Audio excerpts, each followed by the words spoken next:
Welcome to the Happiness Happens podcast.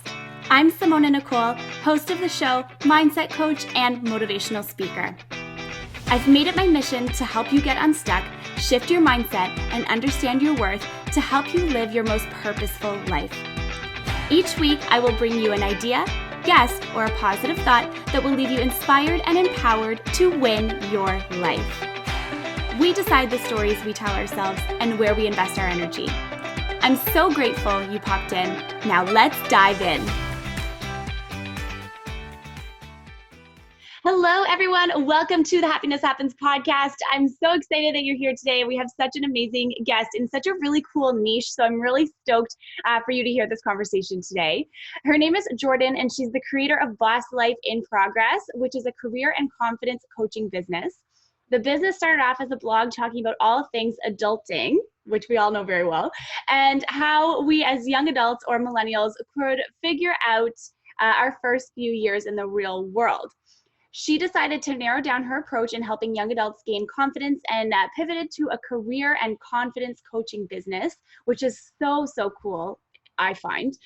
And during her journey, she's spoken at schools, worked one-on-one with clients, presented to youth groups about the importance of finding a career that aligns with their interests and what they ideally want in their lives.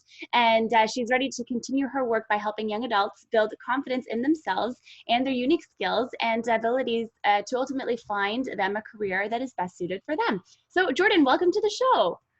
Thank you. I'm so excited to be here. Me too. So to get us started off, could you tell us a little bit about the journey that has brought you to where you are today?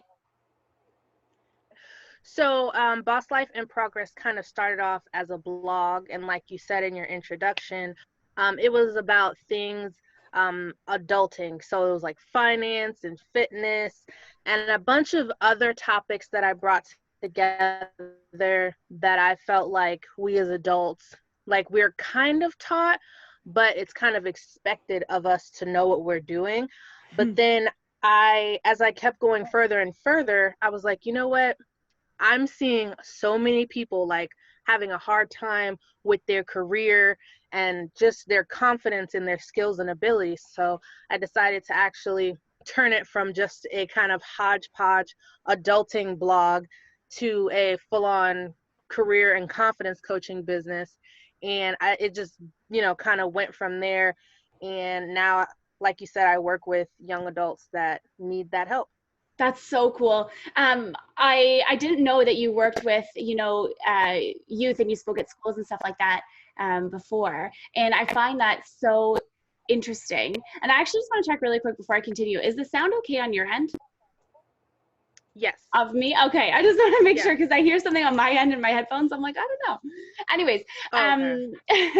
So. No, it's good. Okay. Can you hear me? Yeah, I can. Awesome. So how has it been working with, younger people and helping, them get some clarity and guidance on what they want to do in their lives? So typically, like I've spoken with high school students, and that was more so through like connections through my sorority. But where I really focus on are people that are about to graduate college or they've graduated in their first few years of going into the workforce and just getting acclimated to that kind of corporate life that we all kind of see, but you don't really understand it until you get into it. So I definitely like to focus on youth because even though I know like a lot of people need help, especially like when we're young and we're those millennials. So, I just wanted to focus on like my demographic because I understand them best, Oh, that's awesome. That's so true though. And we always end up coaching, the people that most resemble how we are and how we were. So, no, that makes total sense. And, I'm curious your thoughts on nowadays we see a huge shift in people wanting to go from that 9-to-5 life to the entrepreneur life. But why do you think that is? And like, what is there to be said about having the 9-to-5 job? Like, it's a good thing to have. So I think the entrepreneur, the laptop lifestyle is really glamorized. You're like, oh, I can work by the pool. I'm jet setting to Europe and all that.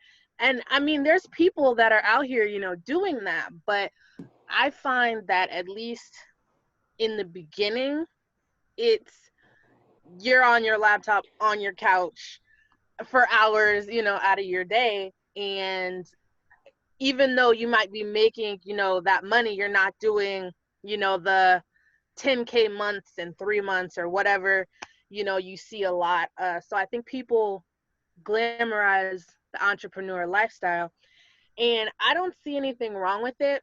I like having a business and a 9 to 5 because not only can I like lean back on my 9 to 5, if something, happened, like if my business didn't work out, I still have my 9 to 5. People kind of, they underestimate the power of benefits. And that's what I really try to, especially when I talk to like younger people, like maybe between like 18 and like 20, 25-ish maybe. And they're like, oh, I want to make thousands of dollars. I'm like, that's cool, but where's your health insurance coming from? So definitely, I mean, that's what I think. So That's so true though. And it's a really, really good point, because I think that, just like you said, there's lots of people who get to actually live that lifestyle, and like they're actually out there, by the pool, and they're on the beach, and they're traveling around, and they're doing all the things, and it's amazing. And like, I think at the same time too, though, it's like you have to have a company that's going to be profitable. You know what I mean? You have to have a business that's going to be able to sustain the lifestyle that you want to have, right? And like, yep. It's so true what you're saying. Like it's definitely like laptop on couch lifestyle. And it totally is. Mine is a basement apartment of my grandma's house personally, but that works too. It does, right? So I'm just curious, how could you help someone who's feeling stuck in their 9 to 5 job become more at peace with being in that job? Well, what I tell my clients is we tend to feel stuck when we're constantly looking at something else or at someone else and their life. So you have to kind of take a look at yourself and take I don't know the word. You have to take like a inventory of yourself and figure out, do I feel stuck because I see, Rebecca over there and she's living it up, like you said, a laptop lifestyle, and she's doing it? Or am I just feeling stuck because I'm bored at work and I need more challenging work for me? And so for the people that feel stuck, I would say take that self-inventory of yourself. If you still feel that way, then there's always steps and processes that we can take to find you another job that's either more challenging, uses more of your skills, or even pays you more. There's nothing wrong with feeling stuck because you feel like you're not being paid for the value you bring. That's a really, really good point. And especially I find challenging in today's like demographic, like with people who are closer to our age, you want the money and you want to work and make, the paycheck, but it's also like you have to put in the time and get the skills to be able to do that. And so it's a constant, like you always want more, and like a constant, like trying to get like instant gratification from all the different areas. Yep. I definitely agree. So I want to know how you balance being a coach and working full time and going to grad school, and what are you taking in grad school? I find that so interesting when I was learning more about you. Right now I'm doing an MBA with a concentration in cybersecurity. I like to keep my avenues open, so taking a whole bunch of different things was always, for me. And it's just a matter of time management. I was actually right after work, I went to the gym, and then I cooked dinner, and then I kind of got ready for this. I was like rushing, and then after this I got to do my homework. But it's just all about time management. So you have to be able to prioritize, and this is exactly like it is in work. You have to learn how to prioritize, figure out what things you need to do first, what can you put off. Mhm. And there's not a lot of time. I still relax, like I make myself relax, read a book, watch TV, but I can't like binge watch Netflix for 4 hours because then my day is gone and I'm like, ugh, why'd I do that? You're like the other things. Yeah. Oh, I hear that. What's your favorite like time management hack? Like, do you use a calendar, or like do you have are you more of like a written out type of person? How do you like to organize your time? So it's so funny. So my personal life, I use the calendar on my phone. Like it's so easy. You have it. It's right there. For my business, I'm such a I need to see it on paper type of person. Like I have journals and I have sticky notes on the wall. And it's just I'm just a visual person when it comes to my business. Yeah. So I definitely need to write it out. Oh, I love that so much. I need to get into the sticky note thing, I think, because I always say that I'm going to do it and then I don't do it. And then I'm like, oh, but I had all these ideas. Where did they all go? Yeah. Got a brain dump on sticky notes. Yes, yes, yeah. I love that so much. Is that, I'm curious. Okay, so I really love your niche a lot because you don't see a lot of people who are career coaches. And I know you were talking a little bit about, how you got into becoming a career coach, but when you were trying to find clarity on who you wanted to coach, was there like an aha moment at all that, really stuck with you? Or was it something you just always kind of felt like you should be doing? I think it was I work kind of in HR functions at my normal job. So I kind of fell into it, but the specific niche of like career and confidence with young adults, I did the whole like when you first become an entrepreneur and you do the whole information overload thing where you're like, I need to look at this masterclass and this freebie, and I just went completely like ham with all of these freebies. And then at one point, I was like, I am ingesting so much information. I was like, I just have to go with my gut. And I felt like as a young person, I could, meet another young person and not, feel like they're being, told what to do or like chastised from an older person, because sometimes it can feel like that, like when Yeah. you're not at someone's level and they're trying to help you, it's like, yeah, so. And you're like, no thanks. Yeah, you're like, Okay. So what do you do as a career coach? Like what would a typical client come to you like with a problem? Like how would you navigate coaching in your niche? If that makes any sense. It's a loaded question. no, you're good. I understand. So typically when you hear career coach, you're like, oh, they help you get a job, which is true. Like we'll give you, or specifically, I'll give you like techniques and tools and tricks to help you become more competitive and stand out in the, in that arena. But I like to also focus on the confidence part. And that's why I became a career and confidence coach, because I like to work on mindset. Because if you're, 6 months into the job hunt and you've gotten rejection after rejection, your confidence level is going to start to go down. And then you're not going to be able to put out as your product or your resume, your cover letter, LinkedIn is not going to be as good as it was in the beginning. So you have to learn how to push past those rejections and then keep moving so that your work is still up to par. That's so important. And I love that you added in the piece about, confidence, because I live in, I thrive off of mindset. I'm like, yes, let's talk about it all. So what are some of the ways that you help your clients get clarity in what they want to be, where they want to be working, what industry they want to be in, like that kind of thing? So we focus on your strengths, but we also focus on your interests, because there has to be an intersection between what you're interested in and what you're good at. Because you could be interested in like knitting, and that's not really going to help you in a corporate setting, but you could also be good. Your computer skills could be great.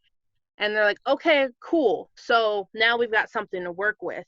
Mm. And I just take them from, so a lot of people, they're like, oh, I don't know what my career path should be. And that's a great client, because you can take them from A to Z in their career search and help them actually figure out what kind of industry they want to be in. Because it's not necessarily down to the like career. Like, I can even help you figure out what industry you want to be in. So I Wow. think that's really important.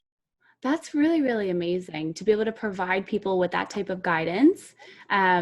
Because I think so many people would just say that they're not the right fit for a job because of their like limiting self-beliefs and the thoughts that hold them back. Mm-hmm. And, to have someone on the other end be like, well, actually, no, like here are your strengths and here are why you're qualified for this job. Like that's such an important reminder for people, especially like you said, when your confidence has taken a hit, if you haven't, gotten a job yet, or you're, um, bouncing from place to place, or your interests are shifting and that kind of thing. Definitely. Yeah, I really, really like it. How, bouncing off of that idea, how could someone start to discover what type of industry would be a good fit for them?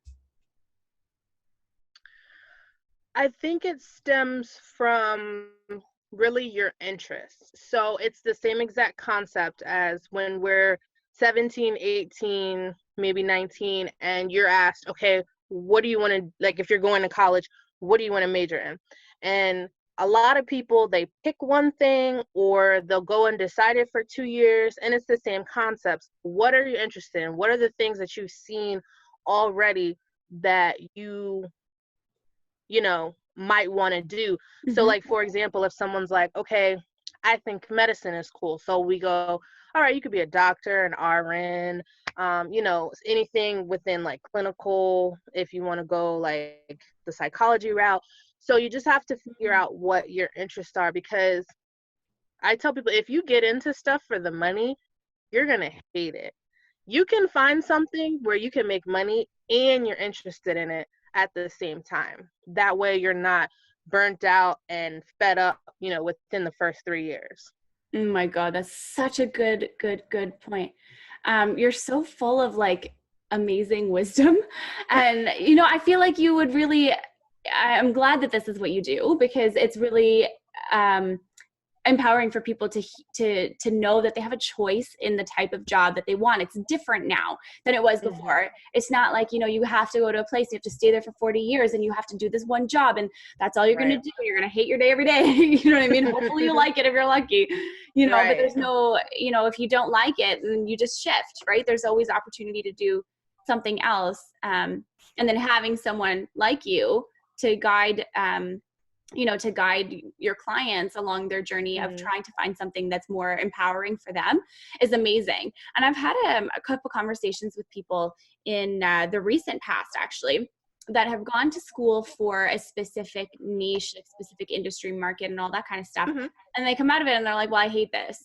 And then, so what would you do then? Because there's a lot of stuff that you like Yeah. need qualifications for, but then in some Mm-hmm. sense, like if you have a degree, you're kind of set for any other type of industry. Does that make any sense? Like really people are just looking for what's on paper.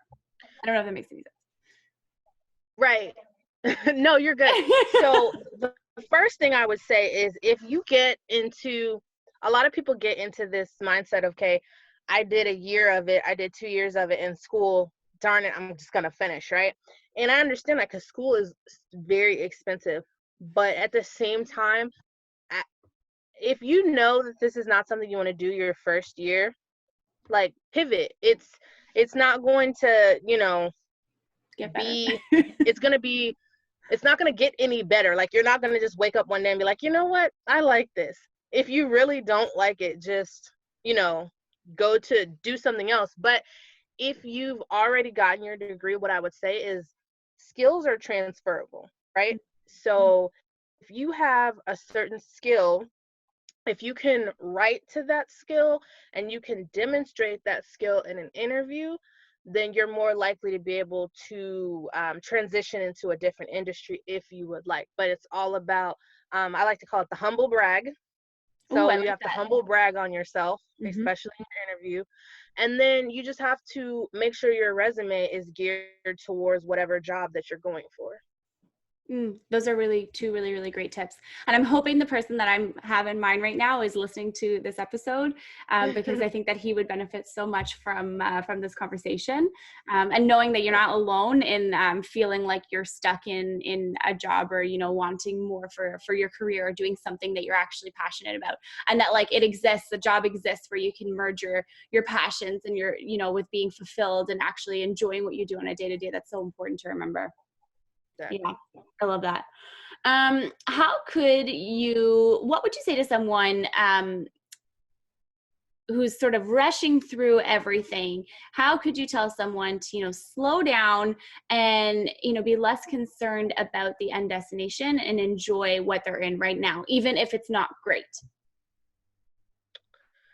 So to me, the point of a job, yes, is to pay bills and to have the benefits, but being young, your jobs are also stepping stones for you. Whether that means you want to be like the CFO of a company one day or something like that. So these are always stepping stones. So what I tell people is to, one, make sure you're learning everything you can, even though you might not like it, especially if it's in your industry. This could open doors. Make sure you're networking with people. People don't like jobs because of the job. Like, people don't like jobs because of the boss or the coworkers, or the environment is bad, Mm, because there's a lot of jobs out there where you're just, you could be doing pretty much anything and you can enjoy it if the people that you're with are, engaging and nice. yeah. But just make sure that you're learning all you can. Quick tip for everyone: when you are doing things at your job, if you feel it's resume worthy, write it down. I have like a little journal that I have. Anything I do at my job that I think is resume worthy, I write it down, because when it's time to update my resume, I don't remember what I did. Like, Oh, all it's the things you so do true. every day. So write it down. Oh, I love that so much. I love that so much. Mm, Now, if we were to shift a little bit into like the mindset portion of this industry, how important is mindset when it comes to applying, for jobs or looking for, a career? Um, it's two-part question. So like, how important is it? And what can you do to try and focus it in a positive way and not get so bogged down by like the negative? So to focus on it, anytime I apply for a job, I always apply with the expectation that, I'm going to be optimistic and positive I'm going to get it. If I don't get it, then I take it as a lesson learned. What do I Mm-hmm. need to do to what I need to do to make my resume stand out more? What do I need to do to make my interview better? Because people assume, and this is with any type of life coach, you could be like a dating coach and people assume that, dating coaches are all like happily married with like 6 kids. That's not true. So as a career coach, I don't get yeses all the time. I get no's and I get rejections as well, because that's just how the system goes. But I don't, and even I'm still working on this. You can't let things bog you down. Like, you can be upset and sad and everything, but I definitely don't let it bother me for more than like a day, because after that it's over, it's done, and I can't do anything about it. I'm going to try harder the next.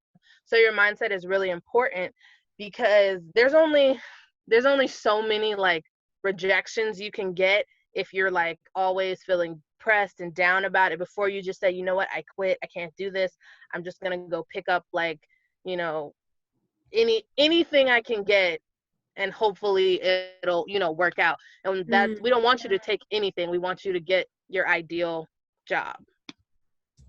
that's such an important point, because when you just settle in anything in your life, you're not you're not giving yourself like your best shot. You know what I mean? Like if you're settling in your job, you're setting yourself up for like this might be a little bit dramatic, but like almost like a lifetime of disappointment, because you're going to constantly choose stuff because you feel like you have to, and not necessarily because you want to. That's a pretty huge deal. I mean, it's your life. You get one, you know what I mean? Like, why would you not try and get the job that is meant for you? Yep. You have to spend so much time there anyways.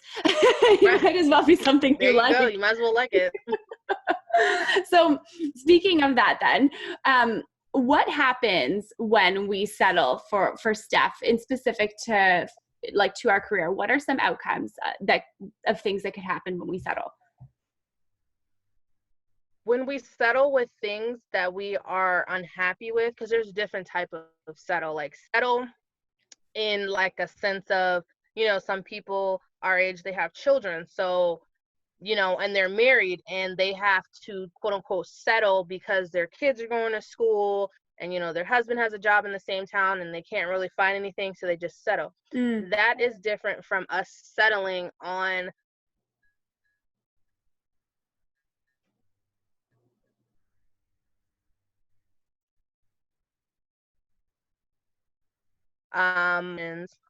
if you have the option in different industries, that we don't want to settle when it comes to our work, because in the end you're going to be unhappy. You might be content now, but later down the road, when it's 5 years and you're still in the same position, you might not be in such a content mood anymore. That's so true. And then how would we begin to pull ourselves out of settling for something? You have to get out of your comfort zone. So you definitely have to, I'm not saying like, apply to be the CEO of Google, but I am saying make sure that you're keeping your skills up. So don't get complacent. Make sure your skills are still up, and make sure you're going for things that you find challenging. Don't keep going for the same thing. And if you are going for the same thing, at least make it a promotion. Oh, yes, I like that a lot. And then another question, I guess, in terms of more of like the entrepreneur side of this, what if we're like, just getting our business off the ground, and then, you're settling in that aspect? Like, what would you say to someone who's just getting their business off the ground, and is almost like wanting it to come faster than it is? And then feels like they have to like sacrifice in all of these different areas. Like, is there something that you would say for them to like just enjoy the process more?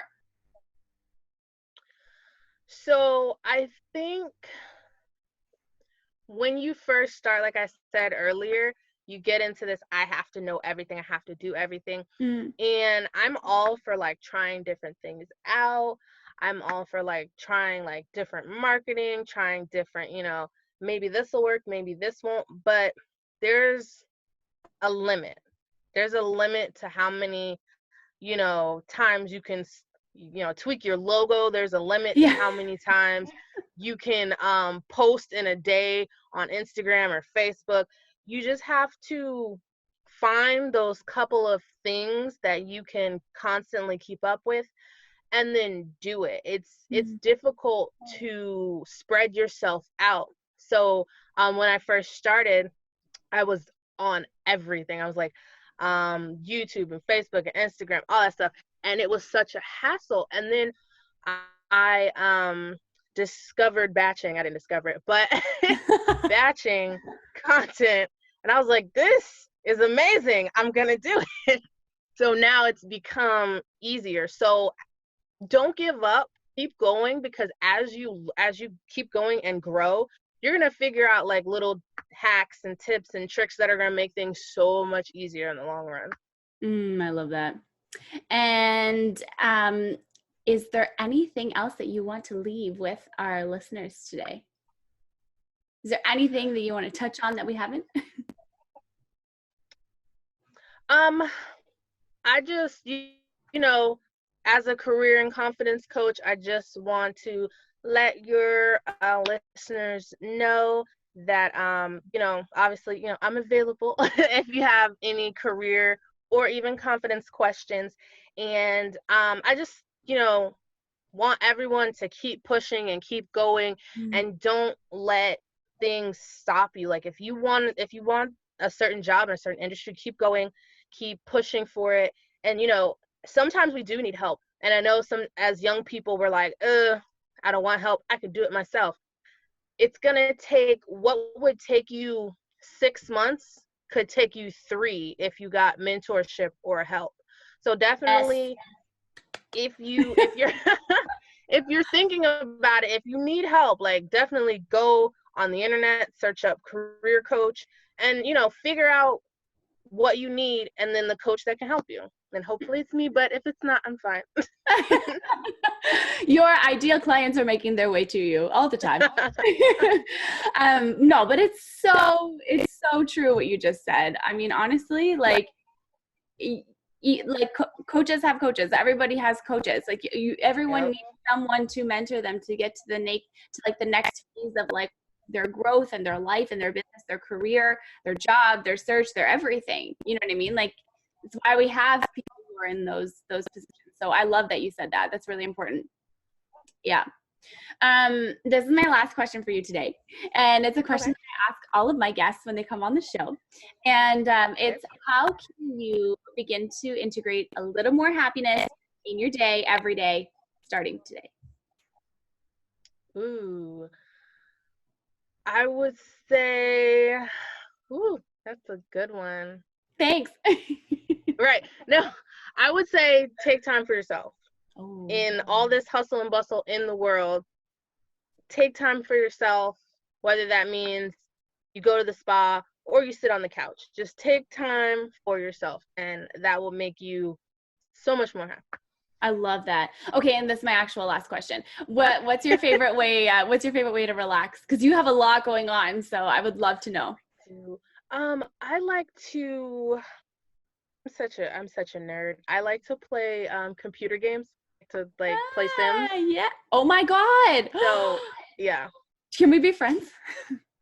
Do you play Sims? Yep, I do. I just got Sims 4, I found University expansion pack. Oh, was it good? It's actually really good. Okay. Oh my God. Hilarious. Oh my God. I honestly thought that I was like the only one. And my fiance seems to like support this Sims like obsession that I have, and he even created like a character with me once. I'm totally blasting him now. Oh, whatever. It's okay. Oh well. Oh my goodness. Yeah, no, and like actually, yeah, that's so true. I'll play sometimes, but it's a rabbit hole for me. Like I can't. Like it's like a thing that happens on a quarterly basis, because I could sit there and play for like 5-6 hours, and I haven't even moved, and it's like, okay. I know. It's like I'm only on the 5th generation of. I'm fine. I'm only in the 5th generation. Grandpa's still living with us over here. It's fine. Right. It's fine. I love it. Oh my gosh, that is too funny. I love it. Okay, so Jordan, where can our listeners find you? Well, my website is bosslifeinprogress.com, and you guys can always go there and check out any blog posts or free resources. I'm also on Instagram as Naturally by Jordan, YouTube channel Naturally by Jordan, and all of my social media is kind of like intermingle. So if you find me on one, you're gonna find me on the rest of them. So perfect. That's awesome. Thank you so much, Jordan, for your time, and thank you so much for being here. Yay. That was fun. I like that. It was. And thank you so much, everyone, for tuning in to today's episode. I'm so stoked that you're here. Thank you so much for listening to all of the amazing and inspiring things that Jordan was saying. I hope that you're able to take some of these amazing nuggets of information and implement them in your day-to-day life, and just know that whatever you're doing is enough, and it is exactly what you're supposed to be doing right now. And happiness happens when you're least expecting it. Thanks so much for being here today. I hope these words have brought you inspiration, insight, and a bit more happiness. Please leave a comment or a review if this episode resonates with you. I would be so grateful. Until next time, remember that happiness happens when you're least expecting it.